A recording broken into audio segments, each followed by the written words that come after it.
అమరావతిలో భవన నిర్మాణాలపై ఏపీ కేబినెట్ కీలక నిర్ణయాలు తీసుకుంది. బిల్డింగ్ కట్టుకోవాలంటే 10% ఏరియా మార్టిగేజ్ చేయాలన్నారు మంత్రి నారాయణ. ప్రభుత్వ స్థలంలో నిర్మాణాలు చేస్తే అఫిడవిట్ సమర్పించాలన్నారు. గ్రౌండ్ నుంచి 3 మీటర్లు ఉండే బిల్డింగ్కు బాల్కనీకి అనుమతి ఇచ్చినట్టు వెల్లడించారు. మంత్రివర్గ సమావేశంలో మున్సిపల్ శాఖలో అనేక అంశాలు సడలించామన్నారు మంత్రి నారాయణ.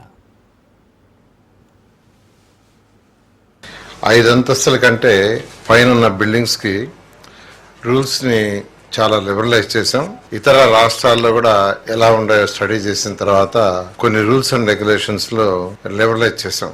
ఎవరైనా ఒక బిల్డింగ్ కట్టుకోవాలంటే పర్మిషన్ ఇచ్చిన తర్వాత 10% ఏరియాని మార్టిగేజ్ చేయాలి. బిల్డింగ్ అంతా రూల్స్ అండ్ రెగ్యులేషన్స్ ప్రకారం కరెక్ట్ గా కడితే ఆ మార్టిగేజ్ ని వల్ల రిలీజ్ చేస్తారు. అయితే గవర్నమెంట్ సైట్స్ తీసుకొని ఆ సైట్స్ లో కట్టుకుంటుంటే వాళ్ళు కేవలం అఫిడవిట్ ఇస్తే చాలు. గ్రౌండ్ నుంచి 3 మీటర్స్ అబవ్ బిల్డింగ్స్ కి 1.5 మీటర్ వెడల్పు బాల్కనీ అలౌ చేసాం.